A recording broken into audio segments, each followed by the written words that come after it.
Hello everyone, this is Koteshwar from Politely Delhi, presenting our work titled A Vision-Based Solution for Track Misalignment Detection. The other co-authors are Sharik Ali Ansari and Rahul Nijawan. We consider two types of misalignments, lateral and vertical. Lateral misalignment can happen due to buckling phenomena where a longitudinal stress develops due to the difference between the current temperature and the normal temperature of the railway track. Then there is a hogging phenomena which causes vertical misalignment where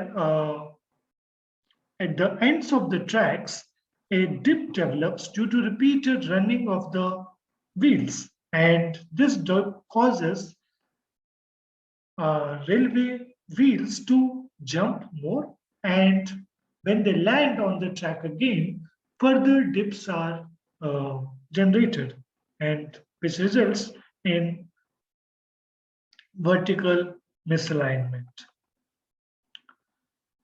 We have few challenges to deal with here. There is no publicly available data set, and we would want the whatever method we develop is accurate and precise. And how do we select such accurate and precise models from multiple transfer learning models that we can generate for this problem?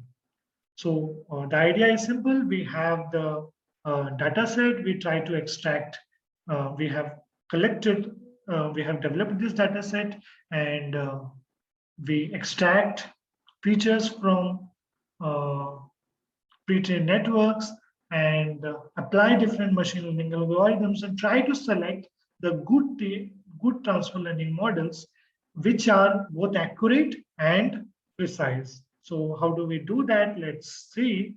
So we observe that in transfer learning approach, we have two hyperparameters, pre-trained network and the learning algorithm. Let there be a set of options for each of these hyperparameters. And while we tuning these hyperparameters over the options available, we need to select the accurate, precise model.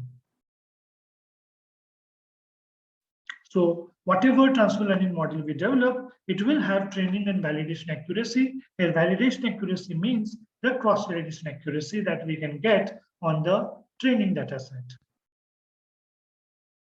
So to model accuracy, we define a error term which is bias-like, and this error becomes lower when training and validation accuracies are very high. And we have this variance-like error, which becomes lower when there is very less difference between training and validation accuracies. And now we want to have low errors. Both of them should be low. That's what we want. So we combine them using certain weights, alpha and beta. And when we substitute the previous expressions here, it turns out that since we are trying to minimize this error, this portion doesn't play any role, only this exponential terms plays the role. And if we are trying to minimize this exponential term, we basically need to maximize the negative of this exponent. So negative of this exponent is being denoted as x, which we call as evaluation metric in this work. Now, to have this evaluation metric range between 0 to 1, this the coefficients of our validation accuracy and test and training accuracy need to be 1. And it turns out that to have that, alpha needs to be half. And we are just now left with beta.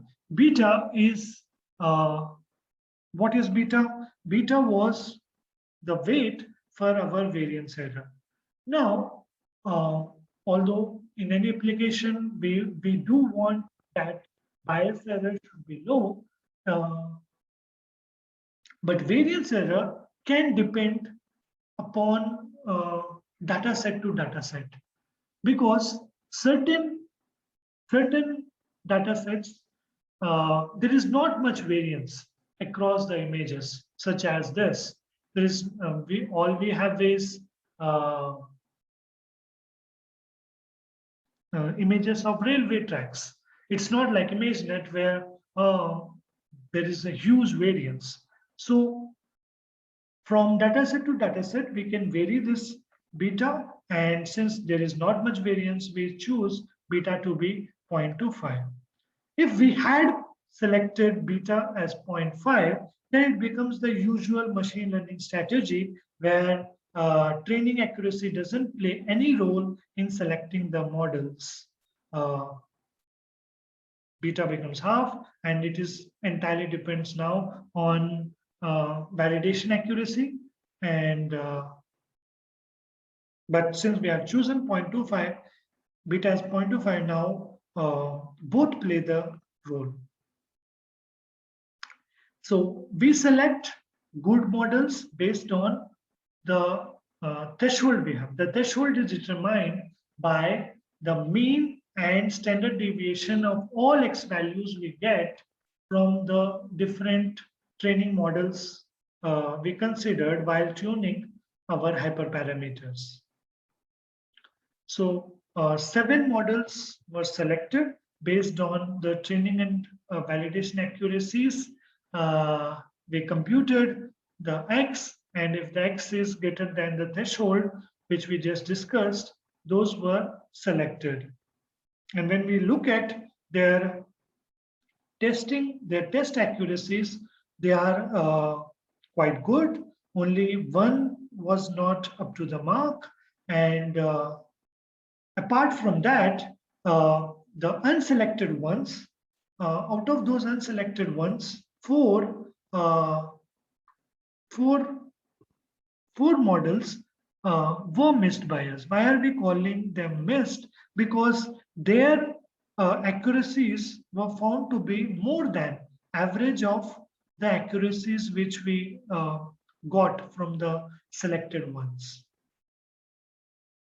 So these are the images which we which got correctly classified as defective ones. Here you can see few have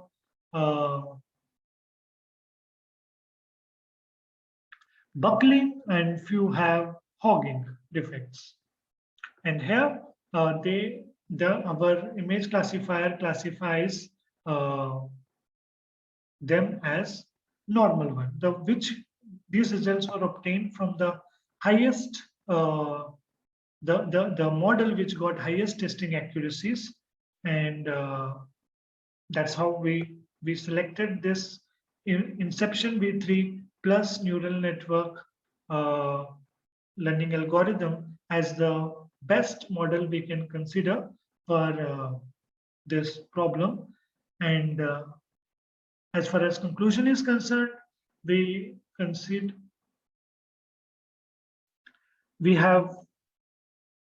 worked on railway track misalignment detection, both horizontal and vertical, and we tried out multiple training this transfer learning models and selected good ones in the training and validation phase themselves. And to select those good models, we developed a evaluation metric which was based on the validation and training accuracies we got for these models. And we also proposed a hyperparameter beta, which can depend upon the application. And this is basically how much weightage we want to give to the variance error. And then we found out that Inception V3 plus neural network worked best for us. Thank you so much. If you do have any questions, please let me know.